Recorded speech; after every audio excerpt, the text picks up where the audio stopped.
Big gaps in the audience all of a sudden. Wonder why. Anyway, so I would like to introduce the next subject, which is all about the entrepreneurial climate and how it can be made better. We were originally, as I said, due to have Maud Olofsson here, but due to old state-owned conglomerates full of people who want to be entrepreneurs but wouldn't know an entrepreneur from a spanner if it hit them in the head, who choose to have their head offices at Stureplan while the rest of the staff sit out in Kårsta. She can't be here! But anyway, I will take Maud's place. I will say what I think Maud would say as a minister. And I would like to welcome up on stage, first of all, Lesley Pennington from BEMS.com. Come up. Yeah! Please, choose a chair which suits your person. The yarn chair, what is it? It's Sarah, it's Stefan, and you. Okay. Next up on stage is from Med Universe, Anna Omstedt Lindgren. Yeah! So you may, can either space out or sit tightly. Yeah.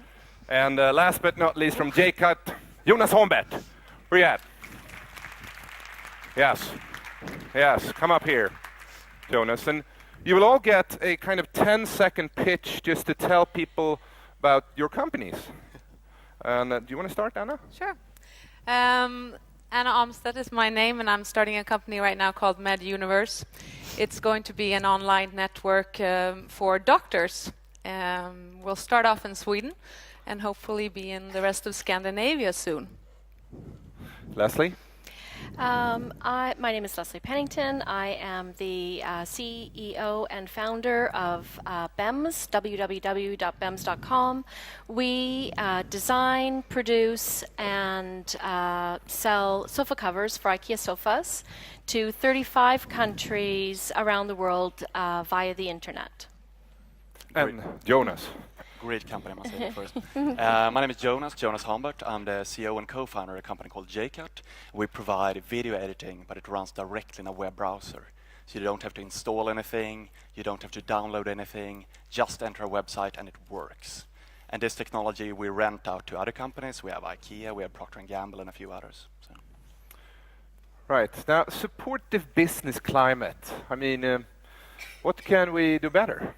Originally, Maud was going to have a pitch here, which would probably have sounded like, yes, we need more incentives, less bureaucracy. We are a country of entrepreneurs. I remember in 1948 when, insert some famous entrepreneur, and so on. But we won't have that. So I'll go straight to you, Jonas. What can we, what needs to be in place for entrepreneurship to happen? Yeah, I think the biggest trouble today in Sweden is attracting capital for smaller companies, and also there are several problems with attracting competence. And not that there is a lack of competence, but there are several rules, on one hand regarding taxation of personal options, if I may say so, which definitely hinders. So competence and capital.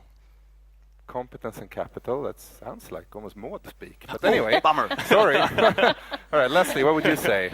I think we need to start to re-engineer our companies, both small and large companies, and start to foster entrepreneurial kinds of people within those companies. And I think a big part of that is to look for more diversity in your organization. So don't look for all of the same kind of people. Try to find people who have different kinds of ideas to share, who come from different cultures, a different perspective, young people, old people, to try to create a forum for creative thinking and creative ideas. But that sounds like a cocktail for fighting. That's okay. I mean, if Stefan Persson can do it. Right. I mean, I think that you need to inspire people to feel that they can have opposing ideas and different ideas, and to find a way to work together to make something happen. Right. And where there is friction, there is warmth. So. Yeah. Wow. Just full of the modisms today, aren't you? Sorry, Jonas. Anyway, Anna, what would you say? What's needed? Well, I think that we need to be put more in the China mode that we discussed earlier today, where we have probably a bit less capital, but a lot more creativity, where people, I think entrepreneurs work very well in an environment where there's not that much money, but there's a lot of need to find the money, so that they need to be very creative. And in that sense, it's pretty good to start companies at a time like this, when there's not a lot of capital. And there's also a good chance to make big imprints in a time when there's not that much competition. So I think we're a pretty good setting right now. And like Stefan was saying earlier, we're so well off in Sweden. We're really so spoilt that we really should be happy with what we're getting. And I think one thing that happens when, at least when you're a woman, and you realize that when you've had kids in Sweden, then you realize that you're really getting a lot of payback. You get the opportunity to work here, start a company, because you have a good daycare system and all of that. So I think the surroundings are pretty good right now, and with the fact that there's not that much money out there, even more creativity. Less money, more creativity. Jonas, you would? Yeah, I can agree to the extent that I think it's a great time to start companies now. I love the crisis, if you're allowed to say that. We have several of our competitors which have gone bankrupt, for example. Must be a good thing. And it is easier to find really great people as well right now. Well, which is a bit contradictory to what I said before, but I think it's a good time to start companies. But I think there's a lot that can be done within the entrepreneurial climate in Sweden that can be improved, both in our mentality, but also in... Okay, just one question. Norway, our very lovely country to the west, why is it that Norway, which is half as big as us, has twice the amount of companies, twice the number of companies, which has less than 50 employees? So Name one brand outside of the oil industry. No idea. But still, they have half the number. Or take Israel, even better.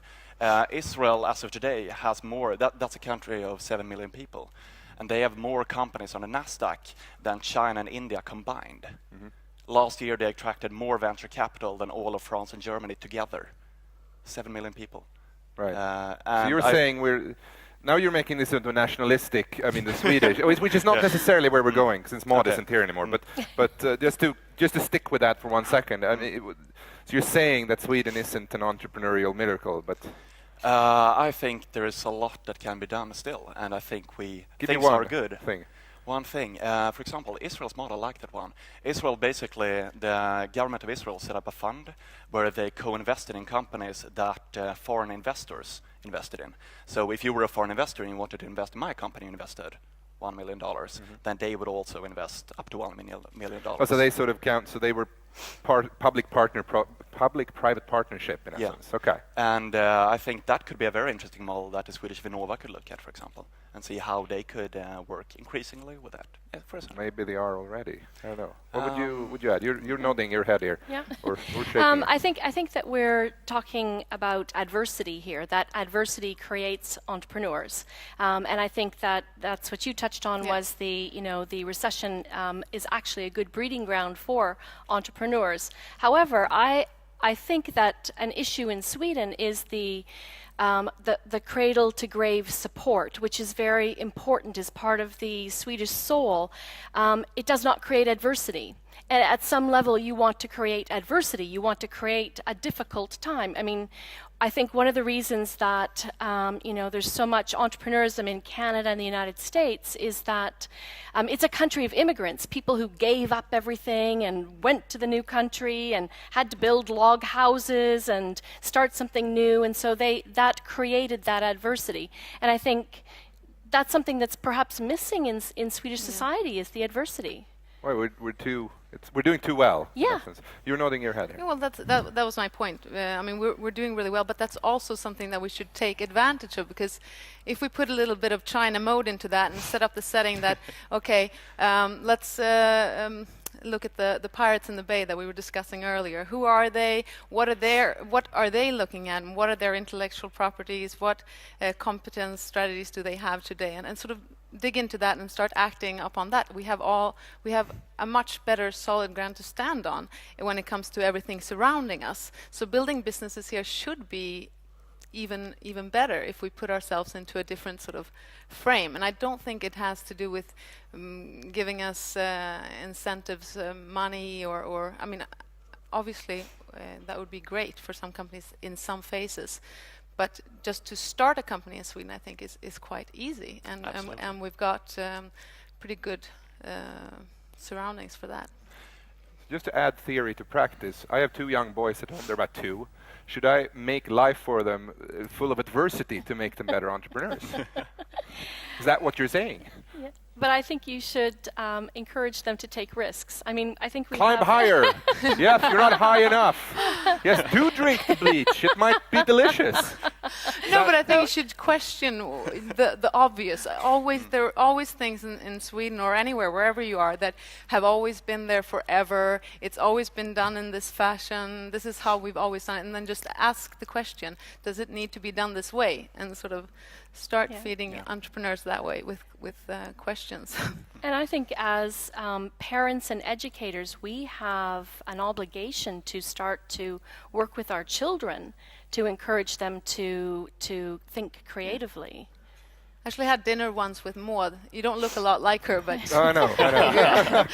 but she was actually really keen on this topic. That she was really keen on finding out. We were a number of entrepreneurs who had dinner with her, and she was keen to find out what in our childhood and what in our background had actually given us the foundation to start a company. Yes. And So what Anna in your childhood? Exactly. Now you're looking a lot more like her.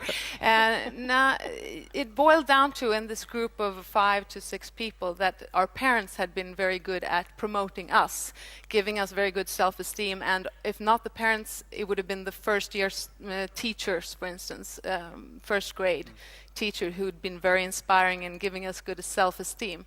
I think that's one thing that we need to look upon the next generation to really provide good support for our kids. Should we start Stockholm Kindergarten of Entrepreneurship? Yes. Yeah? What would happen there? In a kindergarten? Yeah. Oh, they would build the tallest towers and climb the highest. Okay. No, I don't think we should do that unless we're doing something to build the kids. Okay. We need to give them a good, solid ground to stand on to make themselves really believe in themselves. But we need to start much earlier than... Yeah, but that doesn't mean you shove them into kindergarten and not spend time with them. Get to spend time with them. I think that's... But I think it's also regarding fitting in people in a framework. I read something which looked at people who were overly creative. There is some definition for that. And they tested children when they were small and as they grew up. And you found that if you looked at children of 2 years of age, for example, you had 70 or 80% were overly creative, I mean extremely creative. If you looked at people of 6 years of age, you were perhaps down to 50%. And that went all the way up until I looked at people of 20 years, I think, and it was like 1.5% or something. And I can't say what that's due to, but I would suspect that it's when you try to fit in people too much in a framework, and you try to say, do that, do that, do that. What about Ambassador Barson and Lagom? He was like raving about that. It was such a good concept. I think he missed one axis there. We have Lagom from unfocused to too focused, and Lagom in the middle. But we also have another axis which goes from not good to excellent, where I would say Lagom is in the middle. Right. So, okay, we want to perhaps not be overly focused, but just striving to always be Lagom can make you not strive for that absolute excellence, if I'm allowed to add one scale. Right. So. Well, you're not allowed to have that good self-esteem in Sweden. You shouldn't be too proud of yourself. But you should. That's lagom. Yeah, and that's what I think we should really start E-type. building people who believe in themselves. Yeah, E-type. What of the E-type mindset, more confident. Now, Lesley, you're American. Canadian. Sorry. Yeah. Whoops. You're North American. You're North American. You didn't notice the difference, no. I think I've asked you this before, haven't I? And I fall into the same trap, as everybody does. You say a boot and not about, okay.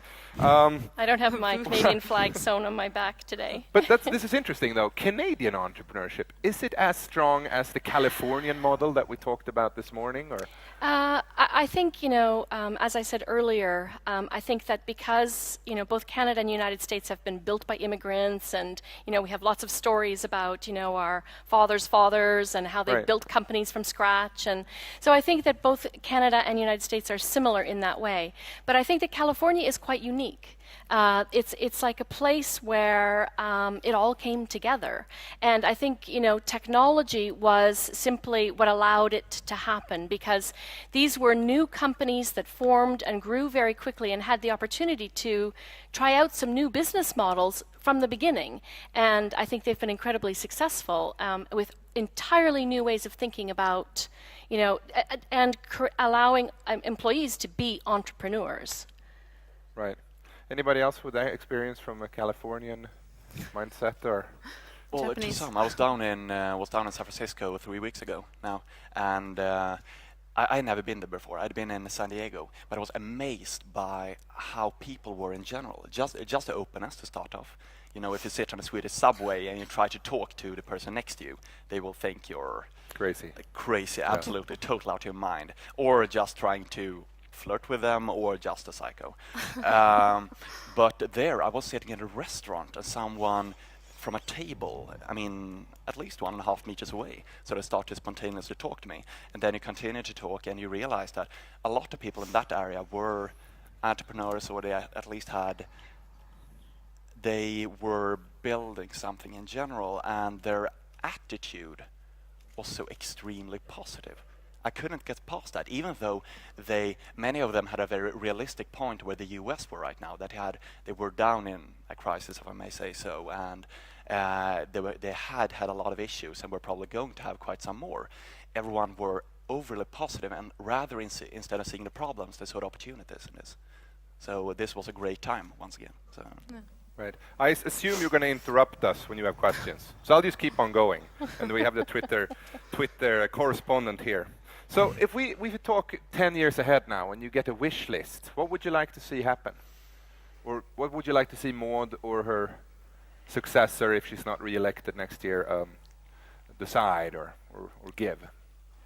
I would go back, if this is a pet theme of Maud's, I would go back to somehow enabling children to think more creatively, perhaps reinvigorating some of the early childhood education in some way, or giving them more access to creative kinds of training, and I think that will help to breed the next generation of entrepreneurs. Right. Anna? I'm a bit keen on the women issues. I've seen it for myself, being a woman, that it's given me such a great opportunity to really take control of my life, meet my husband, be with my kids, build a company, be the CEO, take different board positions, just thanks to having this career, instead of a traditional SSE career that leads often to consultancy or finance. I think it's been a very, very interesting career move for me to do something different as a woman. And I hope that whatever the government can do to promote that activity, I don't know if they can do much, but I would be very happy to talk about more initiatives that get women to open their eyes for a more risk-prone career choice, because it's going to pay back in the end. Are you in for affirmative action? Yeah, we I reserve am, spaces? actually. Okay, Yeah. wow. It's interesting. And Jonas? Very easy. Make a course in entrepreneurship standard on either college or, preferably even high school or even earlier. So everyone have to take a course in entrepreneurship. When, though? At college? No, Isn't high it too school late? preferably. High school, Yeah, gymnasium. or even before. Yeah, gymnasium, okay. or either högstadiet there. Well, that's interesting. Just to give people an insight. I don't think there is. Okay.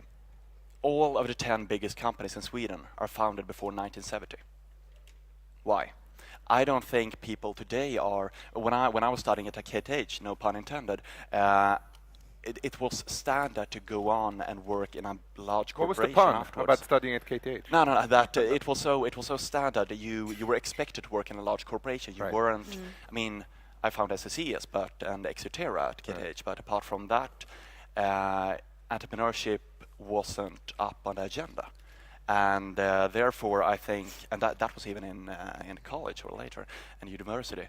I think you have to inform people at a very early stage that just being employed doesn't have to be the only way to do it.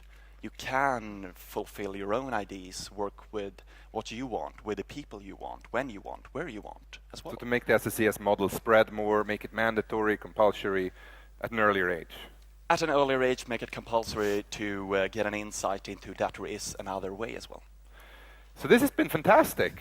Listening to you, I don't miss Maud a second. I think she would have made this a political mumbo-jumbo discussion. I mean, she's famous and all, but damn it, we had Stefan. He's more famous. And yeah, question in the audience. Yes, fantastic. Ain't that great? I thought they were going to shout out things, but people aren't that entrepreneurial, so here we go. Hello, my name is Todor. I would like to ask, based on your experience of successful entrepreneurs, do you think entrepreneurship is a team sport or like football, or it's more like wonk running, you compete with everyone? Is it a team sport, entrepreneurship, or is it like Zlatan football? You compete against your own team? Yes, yeah. Well, we've listened to you a little bit now. I want to give some affirmative action to Anna. No, I definitely, in my world, it's a team sport, and it's very difficult to accomplish anything on your own when it comes to entrepreneurship. And I'm not sure if the question was entrepreneurship or intrapreneurship. Intrapreneurship. Yeah, intrapreneurship. Then I think it was or maybe it was entrepreneurship. Yeah, intra, right? It was something. Both. Okay. Well, on the entrepreneurship side, the team bit is probably more difficult because you get forced into an environment that already has an established culture that is more difficult to sort of adjust. But definitely need to find your ambassadors within the bigger company and have a little boat within the big ship and be the motor in some direction. The little boat within the big ship. Wow. And any contradictory thoughts to this? Or are you all in complete agreement that it's me, we, and all of those? But I really think that, you know, one of the most important aspects of being an entrepreneur is that you have to convince other people to follow you. So that's one of the most important things that you can do. So you need a team. You need to convince other people to follow you, other people to take up the flag and get behind you, and so that you can create a groundswell or make the change that you want to make. So I think if you're just by yourself, there's very little you can accomplish. It's by, you know, influencing other people that you can do what you want to do. Right. Well, that's great. I had this idea that I would actually take my children with me and give them to you, so you could raise them to see if this model works. But then my wife said, you know, that's just stupid. So I wrote my own book, and that will be your gift. Please read it. Please have your children read it and buy more copies. You will also, of course, get the alarm clock to wake up. We're going to allow them to color in it. And of course, a round of hands and love for our fantastic panel. Thank you. Thank you, Lesley. Thank you, Magnus. Thank you, Jonas.